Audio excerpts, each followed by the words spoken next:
बिस्मिल्लाहिर्रहमानिर्रहीम। अस्सलाम वालेकुम students, my name is Imran Ahmad and I am your computer science teacher. Students, आज हम अपने जो क्लास 10 है उसका चैप्टर नंबर 4 स्टार्ट करेंगे। स्टूडेंट्स, अगर आपको प्रीवियस चैप्टर्स याद हो तो हमने GW बेसिक के अंदर डिफरेंट कॉन्सेप्ट्स को देखा था। स्टूडेंट्स, आज एक और कॉन्सेप्ट हम देखेंगे, दैट इज कॉल्ड इरेज। आज देखेंगे इरेज होती क्या है और उसको हम कैसे फिर यूज कर सकते हैं। तो आइए स्टूडेंट्स, फिर आज का लेक्चर फॉर्मली स्टार्ट करते हैं। तो स्टूडेंट्स, ये हमारा चैप्टर नंबर 4 है जिसका नाम है इरेज। स्टूडेंट्स, ये कॉन्सेप्ट आपका डायरेक्टली रिलेट करता है आपकी GW बेसिक जो लैंग्वेज है, जिसमें हमने प्रीवियस चैप्टर्स के अंदर बहुत सारी एग्जांपल्स करके देखी थी, बहुत सारी कमांड्स देखी थी, स्टेटमेंट्स देखी थी। आज हम एक और कॉन्सेप्ट देखेंगे, that is called erase. Erase होती क्या है। आज के लेक्चर में हम इसका इंट्रोडक्शन लेंगे और फिर नेक्स्ट लेक्चर्स के अंदर हम इसकी एग्जाम्पल्स भी करके देखेंगे। तो सबसे पहले देखते हैं, इंट्रोडक्शन देखते हैं कि इरेज को हम यूज क्यों करते हैं, फिर इसकी फॉर्मल डेफिनेशन की तरफ चलेंगे। If we have use 100 or 1000 different variables in a program, it will become difficult to handle them. Students, simple एक एग्जांपल है कि आप लोग क्या करते हैं, अभी तक हमने जितने भी प्रोग्राम लिखे थे हम वेरिएबल डिक्लेयर करते थे।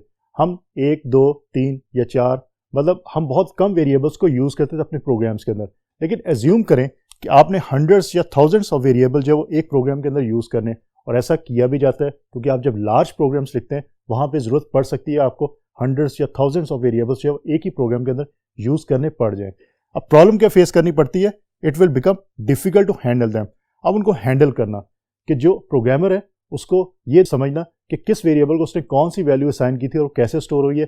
ये चीज़ अगर तो कम वेरिएबल्स हो तो ईजिली वो अंडरस्टैंड कर सकते हैं, लेकिन अगर बहुत ज़्यादा वेरिएबल्स उसने डिक्लेयर कर लिए तो पॉसिबल है कि उसको बाद में खुद ही प्रॉब्लम क्रिएट हो जाए कि कैसे उनको हैंडल करेगा। स्टूडेंट्स, इसकी एक सिंपल एग्जाम्पल लेते हैं कि आप लोग स्कूल जाते होंगे।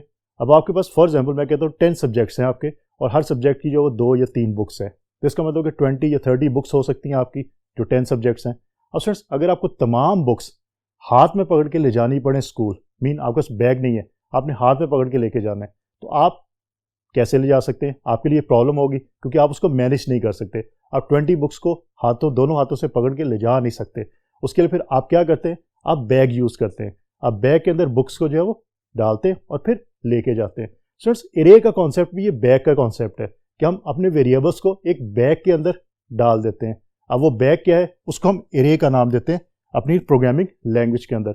अभी मैं इसकी एग्जांपल को और ज़्यादा डिस्क्राइब करूंगा आपको जब नेक्स्ट मैं आपको इरे की डेफिनेशन बताऊंगा। तो याद रखिएगा, इरे का कॉन्सेप्ट क्या है कि अगर बहुत ज़्यादा अगर वेरिएबल्स होते हैं तो हम क्या करते हैं, हम उनको इंडिविजुअली डिक्लेयर नहीं करते, हम उसको एक बैग में डाल देते हैं। मीन इरे बना लेते हैं उसके अंदर डाल के, और तमाम जो आपके वेरिएबल्स होते हैं उनको एक ही नाम हम जो दे देते हैं। मीन आपकी तमाम जो बुक्स हैं उनके डिफरेंट नाम है, लेकिन जब उसको बैग में डालते हैं तो आप कह सकते हैं कि तमाम बुक्स का नाम जो है बैग है। मीन वो सारी बैग्स के अंदर है। तो स्टूडेंट्स, इस तरह आप कॉन्सेप्ट को ज़हन में रखिएगा। बाकी इसकी डेफिनेशन अभी आपको बताता हूँ इरेज की होती क्या और इसको हम किस तरह यूज़ करते हैं। For example, a program has to store names of 100 students in a computer. Example एक देख लेते हैं कि एक प्रोग्राम आपने बनाना है जिसमें आपने स्टोर करवाना है 100 स्टूडेंट्स के नाम को। अगर आपने 4 या 5 स्टूडेंट्स के नाम को स्टोर करवाना है तो आप 5 कराना है स्टूडेंट्स को, तो 5 वेरिएबल्स आप डिक्लेयर कर सकते हो और फिर उनकी बेस के ऊपर आप वैल्यू स्टोर करवा सकते हो मेमोरी के अंदर। लेकिन स्टूडेंट्स, अगर 100 स्टूडेंट्स हैं तो फिर आपको 100 वेरिएबल डिक्लेयर करने पड़ेंगे, और आप खुद सोच सकते हैं कि ये कितना हेक्टिक काम हो सकता है प्रोग्रामर के लिए। So it needs 100 different variable names. So इरे can solve these kind of problems. अब 100 डिफरेंट वेरिएबल नेम्स आपको जब डिक्लेयर करने पड़ेंगे तो आपका एक तो टाइम बहुत ज़्यादा वेस्ट होगा, एक दूसरा, और आप बाद में आपको भूल भी सकता है कि आपने किस काम के लिए कौन सा वेरिएबल आपने डिक्लेयर किया था। तो स्टूडेंट्स, ये जो प्रॉब्लम है इनको सॉल्व करने के लिए हम इरेज का कॉन्सेप्ट यूज़ करते हैं। सो बेसिक आपने ये ज़हन में रखनी है कि इरेज को यूज़ क्यों किया जाता है अपनी प्रोग्रामिंग लैंग्वेज के अंदर। असल वजह यह है कि अगर आपके पास बहुत कम वेरिएबल्स हैं तो देन आप इंडिविजुअली वेरिएबल्स जो डिफाइन कर सकते हो। लेकिन अगर आपके पास सिचुएशन ऐसी है कि 100 या 1000 स्टूडेंट है और उनका डाटा आपने स्टोर करवाना है, या उनका नाम आपने स्टोर करवाना है मेमोरी के अंदर, तो फिर आपको इरे की ज़रूरत पड़ सकती है, क्योंकि उसके लिए फिर आप अगर 1000 स्टूडेंट है तो 1000 वेरिएबल डिफाइन करना जो अच्छी प्रैक्टिस नहीं कहलाती। तो स्टूडेंट्स, इसलिए हम इरेज को यूज़ करते हैं। अब देखते हैं इसकी फॉर्मल डेफिनेशन हमारे पास क्या है और फिर इसकी एग्जाम्पल्स भी देखते हैं। सो लेट्स सी। स्टूडेंट, सबसे पहले इरे की डेफिनेशन देख लीजिए, और स्टूडेंट आपके एग्जाम पॉइंट से it's very very important one, इसको अच्छी तरह याद रखिएगा, एग्जाम में इसकी डेफिनेशन पूछी जा सकती है। सो लेट्स सी क्या है इसकी definition. It's a collection of variables that can store data of same type. अब यहाँ पे एक चीज़ आपने याद रखनी है, अभी हमने ये बात तो कर ली कि ये क्या करती है, ये कलेक्शन ऑफ वेरिएबल्स है, मीन डिफरेंट वेरिएबल्स को कलेक्ट करके आपकी एक एरे बना देती है, मीन डिफरेंट बुक्स को कलेक्ट करके आपने एक बैग में डाल दिया। लेकिन सेम टाइप, ये बात अब आपने याद रखनी है, सेम टाइप के वेरिएबल्स होंगे वो। अगर वो इंटीजर टाइप का वेरिएबल है तो इंटीजर की आप एक जो है वो एरे डिफाइन करेंगे, स्ट्रिंग है तो स्ट्रिंग होगी। तो इस तरह आपने याद रखना है सेम टाइप जरूर होनी चाहिए, सेम टाइप नहीं होगी तो फिर प्रॉब्लम हो जाएगी। अगर आपने डिफरेंट टाइप के वेरिएबल्स करवाने हैं तो आप डिफरेंट एरियाज जो है वो डिफाइन कर सकते हैं अपने प्रोग्राम के अंदर। तो ये बात आपने याद रखनी है, मीन जो बुक्स का बैग होगा उसमें सिर्फ बुक्स ही आप डालोगे, कोई और चीज़ उसमें ऐड नहीं करते। यहाँ से आपने याद रखना है सेम टाइप, तो ये आपने कीवर्ड याद रखना है। बाकी आपका concept very very simple, collection of variables that can store data but of same type, ये सेम टाइप आपने याद रखना है।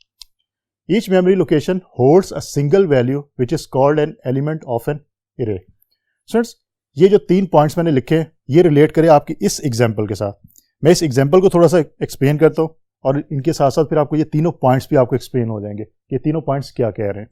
स्टूडेंट्स, यहाँ पे मैंने एक सम काइंड ऑफ आप कह लें कि टेबल है, आपको वैल्यूज नजर आ रही हैं 2, 3, 5, 7, 11, 20 और 40। यहाँ पे मैंने लिखा है नेम, आगे मैंने ए लिख दिया है, यहाँ लिखा है 2 के अगेंस्ट में लिखा है ए ब्रैकेट में 0, फिर A1, A2, A3, A4, A5 और A6। अब मैं आपको वन बाय वन बताता हूँ कि ये क्या चीज़ है, ये वैल्यूज़ क्या चीज़ है और ये क्या चीज़ है। ये यहाँ पे यही चीज़ मेंशन है। अब इसको जरा समझ लीजिए, यही कॉन्सेप्ट है एरे का। अगर आपको ये 3 पॉइंट समझ आ जाते हैं तो इसका मतलब आपको एरे जो अच्छी तरह समझ आ गई है। Each memory location holds a single value. In fact ये आपकी मेमोरी लोकेशंस है, ठीक है। आप रैम के अंदर जो मेमोरी लोकेशंस आपकी बनती हैं, आप एज्यूम कर लें कि दीज आर मेमोरी लोकेशंस जहां पे आपका डाटा जो है वो स्टोर होना है। So a single value which is called an element of an array. तो these are elements of an array, 2, 3, 5, 7, 11, 20, 40, these are elements of an array. Mean जो आपकी मेमोरी लोकेशन के ऊपर डाटा स्टोर हुआ है उसको आप एलिमेंट कह सकते हो कि ये एलिमेंट्स है। ये बात याद रखिए क्योंकि आगे आपका कीवर्ड एलिमेंट यूज होगा, तो यू मस्ट नो कि एलिमेंट्स किसको कहते हैं, जो आपका डाटा मेमोरी लोकेशन पे स्टोर होता है। Each array is given a name, name हमने दे दिया, उसका नाम मैंने रख दिया ए। आप कोई भी नाम रख सकते हैं, आप एरे पूरा नाम भी रख सकते हैं, लेकिन यहां मैंने उसका नाम दे दिया A. And the elements of array are accessed with reference to their position और लोकेशन नंबर। अब जो एलिमेंट्स है एरे के, ये आपकी एरे का नाम है ए के एलिमेंट्स है 2, 3, 5, 7, 11, 20, 40। अब आपने अगर इसको एक्सेस करना है तो हमें क्या चाहिए, हमें पोजीशन और लोकेशन नंबर्स चाहिए। स्टूडेंट्स, इसी तरह कॉन्सेप्ट है कि आप लोगों का घर है, उसका कोई एड्रेस होगा, अगर आपको कोई लेटर स्कूल की तरफ से जाना है तो आपके घर के एड्रेस की बेस पे आपको लोकेट किया जाएगा। तो आपका इनफैक्ट क्या है, आपका नाम है, ठीक है, उसके बाद आप एलिमेंट्स हो जिस घर में रहते हो आप, और आपको एक्सेस कहाँ से किया जाएगा, आपकी मेमोरी लोकेशन से, मीन आपके घर के एड्रेस की बेस पे आपको एक्सेस किया जा सकता है। तो यही कॉन्सेप्ट यहाँ पे यूज होता है। This position number is called index और सबस्क्रिप्ट। अब ये जो इंफॉर्मेशन है 0, 1, 2, 3, 4, 5, 6, दीज आर कॉल्ड इंडेक्स और सबस्क्रिप्ट। ये आपके कीवर्ड्स दोनों बहुत ज्यादा यूज होंगे आपके इस लेक्चर में भी और नेक्स्ट लेक्चर्स के अंदर भी, तो इसको जरा अच्छी तरह याद रखिएगा। मीन ये जो वैल्यूज है आपकी 0, 1, 2, 3, 4, 5, 6, ये पोजीशंस है या लोकेशन नंबर्स हैं, और इसको हम इंडेक्स या सबस्क्रिप्ट का नाम देते हैं। बाकी ए जो लिखा हुआ है वो आपका एरे का जो नाम है वही है। फॉर एग्जाम्पल, अगर आपके प्रोग्राम ने नंबर 5 जो वैल्यू है इसको एक्सेस करना है, तो स्टूडेंट्स बेसिकली नंबर 5 को A2 के थ्रू एक्सेस करेगा। मीन पहले उसको एड्रेस पता होगा, फिर ही वो वैल्यू को एक्सेस कर सकता है या एलिमेंट को एक्सेस कर सकता है। लाइक आपके घर पे अगर आपको कोई लेटर जाना है तो पहले आपके घर का एड्रेस पता होगा जो पोस्टमैन है उसको, फिर ही वो आप तक लेटर जो पहुंचा सकता है। तो ये बात याद रखनी है, यही कॉन्सेप्ट यहाँ पे यूज होता है। तो स्टूडेंट्स ये थी डेफिनेशन और इसके जो कीवर्ड्स थे मैं उसकी बात की। स्टूडेंट्स अब आपने याद रखने elements, position, location number, index और सबस्क्रिप्ट, इनके बारे में आपने याद रखना है। मैंने इसको रेड में भी लिख दिया ताकि आप अच्छी तरह समझ सके कि ये इंपॉर्टेंट कीवर्ड्स है, क्योंकि आगे फिर हम इनके सिर्फ नाम यूज करेंगे। मैं आपको डिटेल इसकी नहीं बताऊंगा, डिटेल आपको मैं यहाँ पे बता चुका हूँ। इसको अच्छी तरह याद रखिएगा और इसको एक दफ़ा फिर ज़रा रीड कर लीजिएगा खुद से ताकि आपको अच्छी तरह इसका कॉन्सेप्ट क्लियर हो जाए। तो स्टूडेंट्स अब देखते हैं कि हमारे पास जो इसका सेंटेक्स है एरे का, अगर हमने एरे को डिक्लेयर करना हो मीन अपने प्रोग्राम के अंदर, उसका सेंटेक्स क्या होता है। So let's see. General syntax. Students इसका सेंटेक्स बहुत ईजी है, जस्ट एरे नेम और आगे उसका साइज आप दे देते हैं। अरे नेम जिस तरह अभी आपने ए लिखा था तो आप ए लिखेंगे, आगे साइज में आप वैल्यू दे सकते हैं, कोई भी 2 3 4 5 6 7 कोई भी आप वैल्यू दे सकते हैं। तो ये इसका आपका जो है वो सिंटैक्स है, अरे नेम और आगे उसको साइज डिक्लेयर कर देते हैं। अरे नेम बेसिकली अरे वेरिएबल होता है, जिस तरह अभी हमने अरे नेम के आगे लिखा था मैंने ए, तो ए बेसिकली जो वो वेरिएबल है ए अरे के लिए। सो साइज ऑफ अरे सबस्क्रिप्ट या इंडेक्स वैल्यू, मीन अभी हमने देखा था 0 1 2 3 4 5 6, तो वो वैल्यू यहाँ पे मेंशन होगी, तो ये बात याद रखिएगा। ऑल अरे एलिमेंट्स इन एन अरे have the same variable name. Students जितनी भी वैल्यूज, मीन अभी हमने वैल्यूज देखी थी स्टोर हुई हैं हमारे अरे के अंदर, तो जितनी भी वैल्यूज है उनका जो अरे वेरिएबल है वो ए ही कहलाएगा। जिससे हमने देखा था A0 है, A1 A2 A3, तो सबके साथ ए ही आएगा, तो ये बात आपने याद रखनी है। Have the same variable name which is also the name of the entire अरे। ये एग्जाम्पल अभी हम कर चुके हैं। एन अरे वेरिएबल कैन बी न्यूमेरिक और स्ट्रिंग। अरे वेरिएबल आपका न्यूमेरिक वैल्यू भी हो सकती है और स्ट्रिंग भी हो सकता है, it's up to you. Values can be assigned to the indexed variables by. अब जो वैल्यूज आप असाइन करते हो इंडेक्स्ड वेरिएबल को, वो कितने तरीकों से हो सकती है। आपके एग्जाम पॉइंट से ये क्वेश्चन बहुत इंपॉर्टेंट है, इसको अच्छी तरह याद रखिएगा। लेट की स्टेटमेंट हमने पढ़ी थी, उसके थ्रू आप कर सकते हो। अब रीड और डाटा की स्टेटमेंट यूज कर सकते हो, और आप इनपुट की स्टेटमेंट को भी यूज कर सकते हो इस काम के लिए। तो आपके एग्जाम पॉइंट ऑफ व्यू से ये इंपॉर्टेंट वन है, इसको याद रखिएगा, एग्जाम में आपके पूछा जा सकता है। अब स्टूडेंट देखते हैं कि इसकी एक एग्जाम्पल कि सिंटैक्स को यूज करते हुए अगर हमने अरे को डिक्लेयर करना हो मेमोरी के अंदर तो हम कैसे करते हैं। सो लेट्स सी। स्टूडेंट्स एग्जाम्पल आपकी बुक के अंदर भी मौजूद है, मैं इसको एक्सप्लेन कर देता हूँ, अच्छी तरह इसको समझ लीजिएगा ताकि आपको अरे का कॉन्सेप्ट जो है वो अच्छी तरह क्लियर हो जाए। सो अ स्ट्रिंग एंड डॉलर का मतलब है कि स्ट्रिंग टाइप का वेरिएबल है, तो आपने एक स्ट्रिंग जो है वो डिक्लेयर की, and dollar is consisting of 5 elements, and $0 and $1 2 3 4। अब स्टूडेंट्स यहाँ पे एक चीज़ याद रखिएगा और आपने इसको अच्छी तरह जेहन में बिठा के रखना है। अब देखिए हमने 5 एलिमेंट्स का है और आपके एलिमेंट्स 5 ही हैं, 0 1 2 3 4, लेकिन आपके जो लास्ट है अरे की वैल्यू या इंडेक्स वैल्यू वो 4 होगी। इसका मतलब अगर आपने 5 एलिमेंट्स की अरे डिक्लेयर करनी है तो आपकी जो इंडेक्स वैल्यू होगी 4 होगी, क्योंकि आप स्टार्ट हमेशा 0 से करते हो। तो ये बात आपने अच्छी तरह याद रखनी है। अगर आपने 4 करोगे, अगर आप 4 एलिमेंट्स चाहिए आपको, तो फिर आपका 0 1 2 3 तक होगा। तो इससे आपने कंफ्यूज नहीं होना कि यहाँ वैल्यू 5 क्यों नहीं है, 4 है, क्योंकि आप 0 से इसको स्टार्ट कर रहे हैं। अब जब भी अरे को डिक्लेयर करेंगे अरे के अंदर ऐसे ही होगा, 5 एलिमेंट्स अगर आपने करने डिक्लेयर, तो फिर आपको 0 1 2 3 4 तक आप जो जाएंगे। तो ये चीज़ आपने याद रखनी है। तो डिक्लेयर करते हुए अरे का साइज जब देना है तब आपने बहुत ज़्यादा केयरफुल रहना है कि साइज मैंने क्या देना है। अब इसको हम रिप्रेजेंट कैसे कर सकते हैं मेमोरी के अंदर, ये मैंने टेबल एक बना दिया। जस्ट लाइक आपकी मेमोरी के अंदर भी कुछ ऐसा ही टेबल एक क्रिएट होता है, आप एज्यूम कर सकते हैं।